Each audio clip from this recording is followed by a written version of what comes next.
think it's working. The screen is 4:3, and I'm jcontra. That means we are in for a famiStream today. We're going back to the year 1983 to play some Popeye for the Famicom. And see, you can't do anything against the fat guy. I wish I could remember anything about Popeye. When I was a kid, I have a very distinct memory of going to Popeye's Chicken on Ramstein, on the Air Force Base in Germany.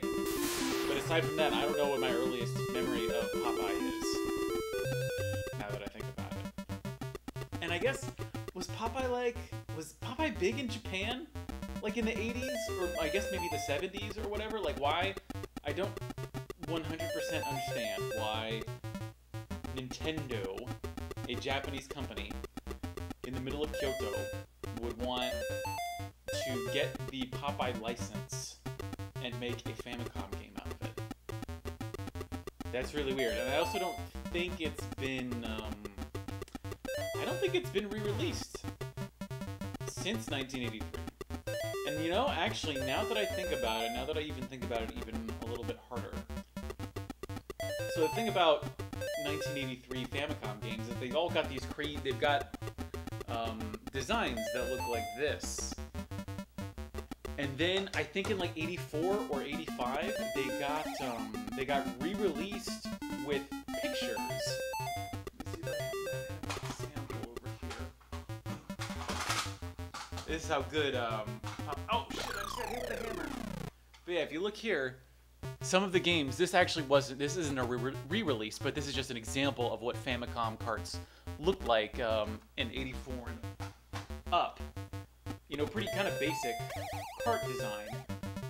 But I don't think Popeye got a re-release, so I think they were just like, okay, we're gonna make this for the Famicom, we're gonna port it to a bunch of Atari systems, and I think like the Commodore 64.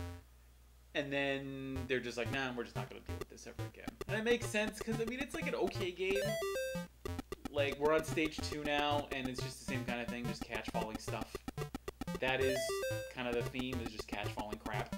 Catch Olive Oil, that's the lady's name. Pete? Is that the guy who's like chasing me? Is that his name? Or am I confusing him with the fat dog that tries to ruin Goofy's life, / ruin your life in Kingdom Hearts? I mostly know that fat dog from Kingdom Hearts, not from like any Disney cartoon, now that I think about it. Oh shit, oh, he's throwing the hammers,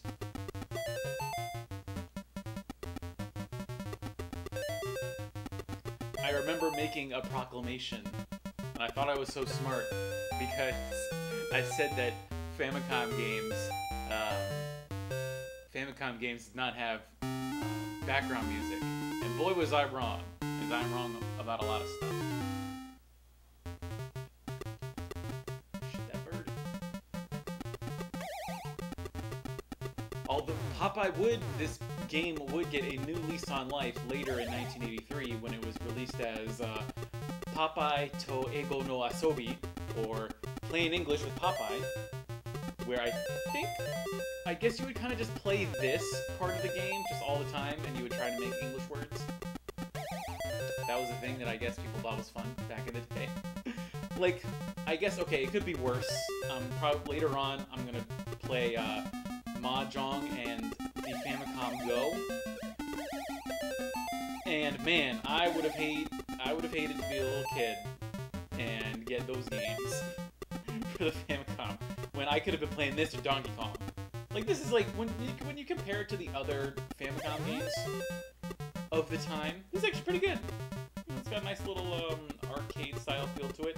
Definitely not as good as Donkey Kong, but it could be worse. Could be a whole lot better, but it could be worse. It does feel kind of simple, though. Like, this is all you do. I guess I already said that. Shit, oh no, I'm toast, I'm toast, I'm toast! No, no, I'm here! I'm still here! That's it! Boom! Fancy Kerbloops! How you doing? How you doing, Fancy Kerbloops? Have I ever eaten at Popeyes? Plenty of times, actually.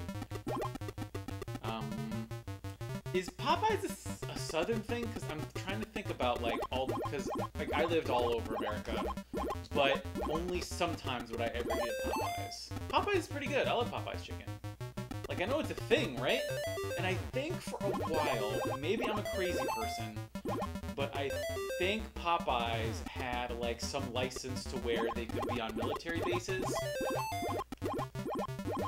Oh, shit. Because my dad was in the Air Force, so I spent a lot of my life living on U.S. military bases, both in America and abroad. And only certain like companies were allowed to franchise on base. So usually you would have like a staple of military bases. At least the Air Force bases I went to were Burger King and Popeyes. And if you went into the food court of the BX, they would have Peter Pan sandwiches and Sbarros. And that's where I learned to love Pizzerina Sbarro. But I guess that's just hashtag military things. You got me. Fancy Group saying it's supposedly Louisiana style. It's not bad. This stream now sponsored by Popeyes. Hey, if Popeyes would sponsor my my retro streams, I welcome it. Listen up, Popeyes. I know you're watching this right now because, you know, definitely one of the most popular YouTubers right here, and we've got loads of PR agencies just wishing they could get in on the next big thing. And the next big thing is right here, getting hammers in his crotch. Louisiana. Have I ever been to Louisiana? I used to live in Alabama for like a year. Did I ever go to Louisiana? My grandma used to live in New Orleans, as they call it. I remember seeing Live and Let Die. That happened in New Orleans. That happened in Louisiana. So I know that the South loves fried chicken. And there are good ways to do fried chicken, and there are bad ways to do fried chicken. A bad way is when you go to like a Chinese buffet. I love Chinese buffets. Not only because the food is really good, but also because Chinese buffets will always have like a little section of the buffet reserved for white people who are scared of the food. So they will have a little corner where they'll have pizza and fried chicken. And you can just look at them and see that they're a little off. They're not, it's obvious that the chefs did not give a shit about this fucking insane white people food. And we're like, okay, I guess we'll include it. But first of all, if you're going to a Chinese buffet and you're eating pizza or fried chicken, something is wrong with you. Why are you doing that?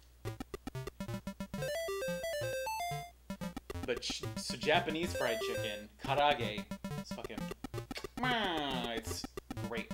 I highly recommend it. Especially if you ever go to like a festival or anything. Oh, it's so good, the karaage. I'd also recommend chicken nanban. I guess it counts as a fried chicken. Yeah, it's chicken that's fried in a weird ass way. It's not quite like Popeyes, but it comes with this great sauce. Oh, it's so good. Oh boy, 8 minutes in. I'm feeling this is what's going on. I've never been to a Chinese buffet like that. Have I been missing out? I mean, you've been to a Chinese buffet, right? Like, if you've been to a Chinese buffet, like, I mean, you know, there's all different kinds of Chinese buffets.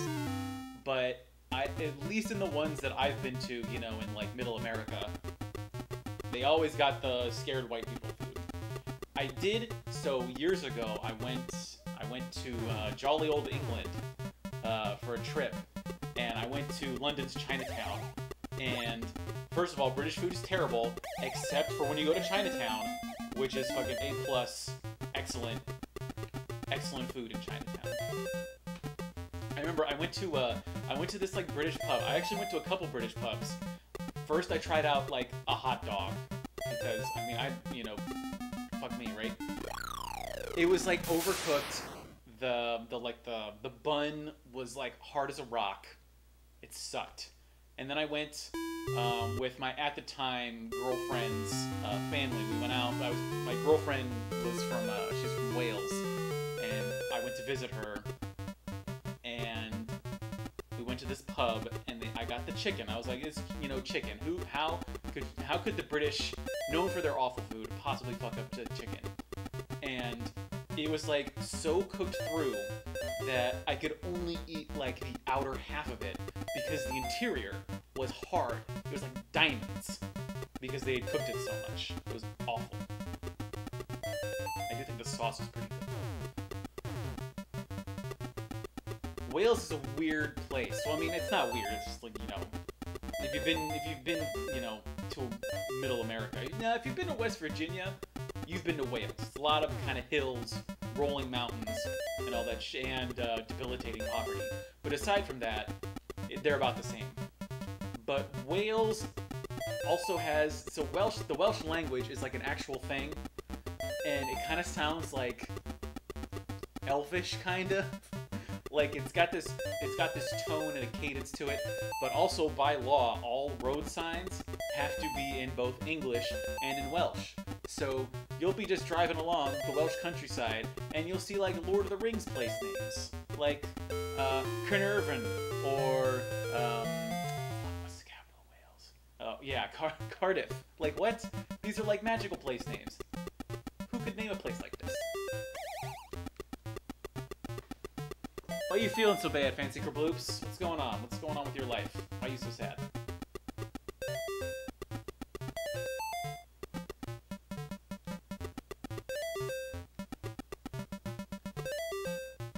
Oh shit, I just got close. As far as I can tell, not that I'm pro MLG at Popeye, but basically there's the beginning part of the game where you're just kind of doing this, and then you do it again, only there's a witch who throws skulls at you. So I think if I die, I'm gonna just move over to game B. And yeah, you start out, so when you go to the menu, there's like 4 different options. There's like 1A, 1B, 2A, and 2B. And as far as I can tell, the difference between A and B is just that B is a lot harder. It's like the harder part of the game. I don't know if it like advances you through the stages or what, but that like setup where you've got the 1-player A and B or the 2-player A and B, that I think that was just a Nintendo thing from back in the day, because Donkey Kong has the same thing. Where it's like there's the easy mode and then the hard mode, I guess, which just kind of starts you out at a higher level. I don't know. Nintendo at the time, I think, was very much set in its arcade history.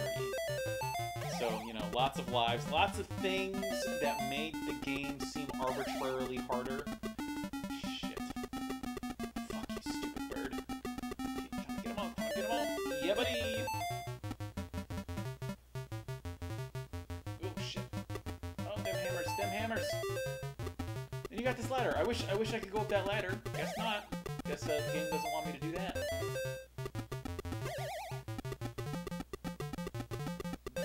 Come on, Pete. I don't care what his name is now. I'm just calling him Pete.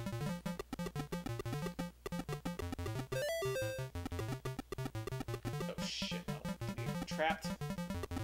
There we go. I think we just got one more. Well, one more help. Help! Okay, come on. We can do it. We can do it. Oh, I was wrong. Oh, shit. Just got 1 pops left. No! Oh, crap. Yeah, no, I was toast. I was trapped. Couldn't do anything about that. Okay, we got 0 pops left. We gotta do this. This is do or die time. So has the Japanese economy totally collapsed due to the release of Dragon Quest XI? No. It's still, Japan still exists. Although, yeah, that's the thing, is that I remember, I think I first read it back in an EGM years ago, that there was always the belief in America that Dragon Quest was so popular in Japan that the Japanese government had to create a law where either Dragon Quest was either the release of Dragon Quest was either a public holiday or that Dragon Quest had to, by law, be released on a public holiday because so many people played Dragon Quest that they would either call off work or they wouldn't go to school or they just wouldn't show up. And the whole country, yeah, just came to a standstill. I don't know if that's actually going to be the case anymore. I mean, I don't know if Dragon Quest is ever going to reach like Famicom levels of popularity, just because while the PS4 has been doing like okay, it's not been doing Famicom well. It's not been doing even Super Famicom well. I think it's on track to beat the PlayStation 2 though, so I don't know. I don't know actually. But all that law horseshit, it's bullshit. There's no actual law saying that it has to come out on the weekend. I actually think Dragon Quest came out on a Friday. I think. I can't remember. I thought about getting it and doing a translation, but it came out like literally just as I was moving into my new apartment, and I was like, I loved doing Persona 5 just because, Persona 5 was a really good game. But having played through a bunch of I've beaten 8, I've played a bit of 7. I borrowed my friend's PlayStation once and played 7. And I think I also played 1 and 2 for like the Game Boy. Honestly, Dragon Quest, I don't think Dragon Quest's that good, TBH. Like, I honestly would have a hard time telling you the mechanical differences between, basically any of them.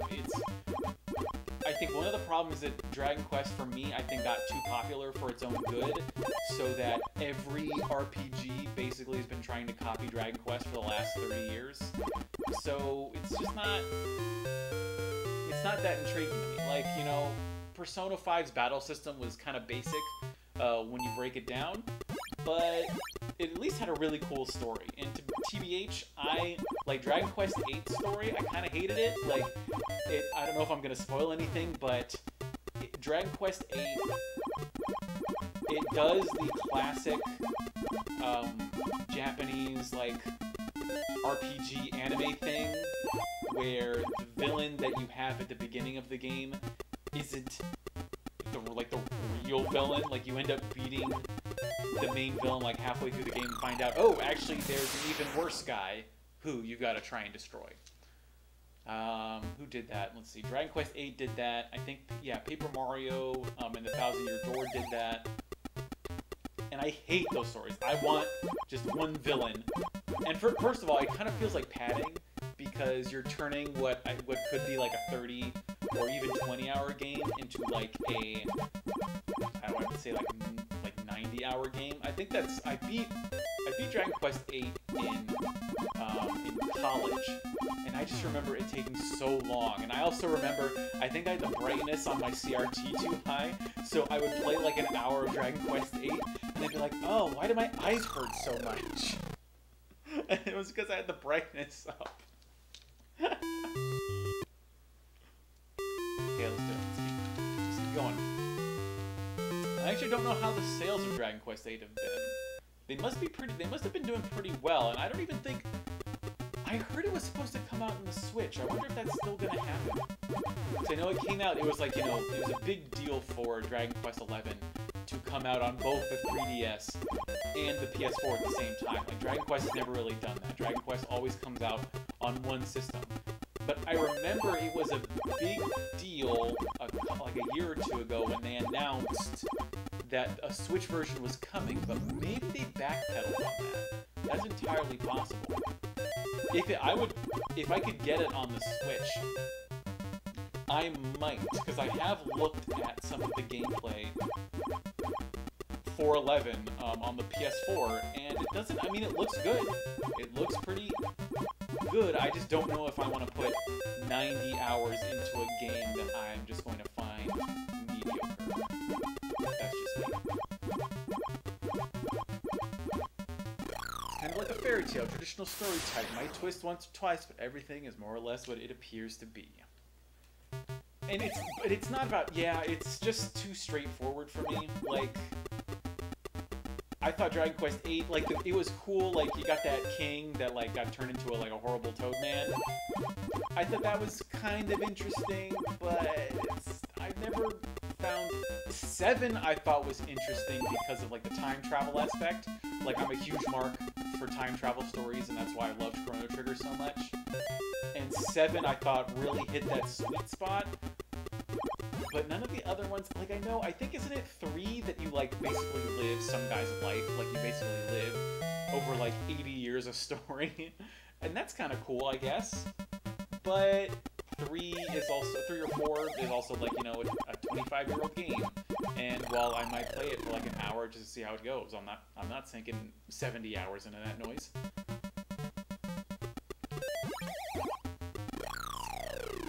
Yeah, I'm not very good at Popeye. I heard, hold on. I got the Wikipedia up for this. And if you can imagine, how am I getting? My top score is 7,000. There is a guy, hold on, what did he get? I thought he got, like, I think I read somewhere that a guy got, like, 2 billion points. Wait, can you even get 2 billion? The zeros don't even go that high. Let's see, that's thousands. You only get hundreds of thousands. Maybe he was playing the arcade version, because there were so many different ports of this. Although all of them only... No, wait. This came out in America, right? I think... I mean, I'm looking at a picture of it. Oh, I guess it came out on the arcades in America. I mean, there's not really any localization required for a game like this. Shit. Skulls. All the skulls. Was there a witch in Popeye that threw skulls at people? Was that a thing? Did I miss that in the cartoon? Like, I've seen Popeye the cartoon. Not a whole lot of it, but some of it. I also want to see the Robin Williams Popeye that I think almost tanked his career. It was such a disaster.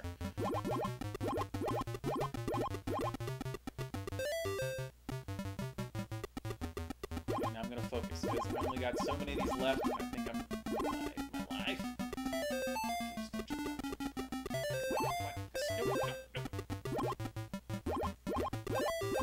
Gonna get it. Come on, Pete. Come on, Pete. Oh. Shit. Oh, that was close. No. Yes. Okay, if I can clear the skull-throwing witch, I think that's what I'll call it. If that happens, I will have demonstrated how MLG I am. Whoa! I didn't know I could do that shit.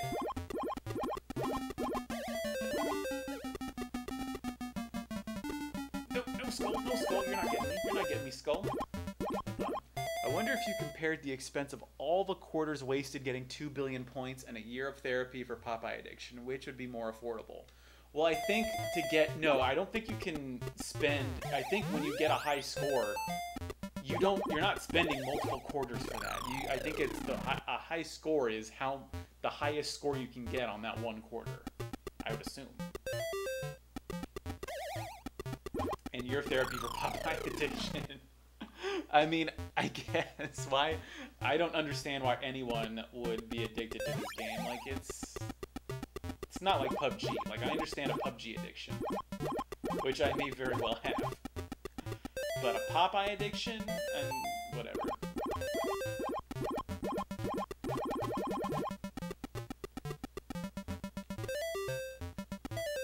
mean, it's got a nice, it's got an okay beat to it. Oh shit, this guy's...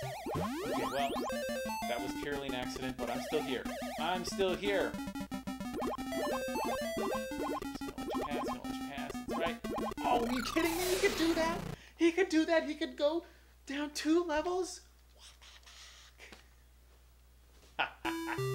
Okay, one more time. Let's do this one more time. Let's hit half an hour. Then I'll be satisfied.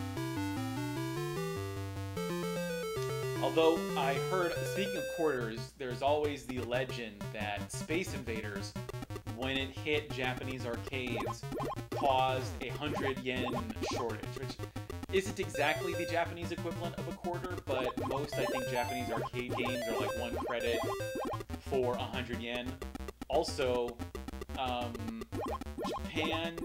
Japanese currency, when you're paying for something in $1, they don't have dollars. They have like $10 bills and like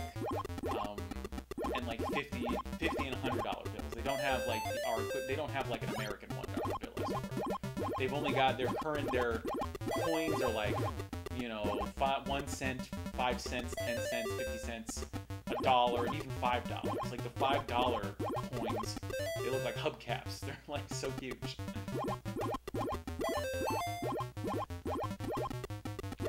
Okay, dodging up here. I can dance all day. Nintendo, please don't sue me. I was going into my closet and thinking about what shirt I should wear for today. Oh, I was thinking about what shirt I should wear, and then I realized that one, maybe Nintendo will copyright strike me for playing a Famicom game, which they probably won't like, but also because I'm wearing a Pikachu shirt. So Nintendo, I know you're watching this. Please do not copyright strike me for double dipping on your IPs. Okay, thanks. Signed, jcontra.